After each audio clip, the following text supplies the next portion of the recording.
ٹھیک ہے، کہیں دیکھیں کہیں کس کس طرح سے آزمائش آتی ہے نا. اہل ایمان تھے انصاری بھی، ان میں بھی تھے کچھ تنگ دست، لیکن انہوں نے کہا نہیں، یہ اگر مہاجرین کے حق میں آئے تو ہم الحمدللہ، ہم مبارکباد دیتے ہیں مہاجرین کو، ہم مبارکباد دیتے ہیں. یہی تھی ان کی نصرت، یہی تھی ان کی خوبصورتی.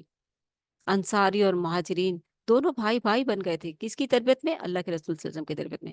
کوئی ایک دوسرے سے کسی قسم کی حسد جلن نہیں رکھتا تھا، محبت ہی رکھتے تھے، نچھاور ہی کرتے رہتے تھے. وہ ان پر نچھاور اور وہ ان پر نچھاور. یہ تھا خوبصورت تعلق جو اللہ کے رسول نے قائم کیا تھا، جس کی مثال نہیں ملتی.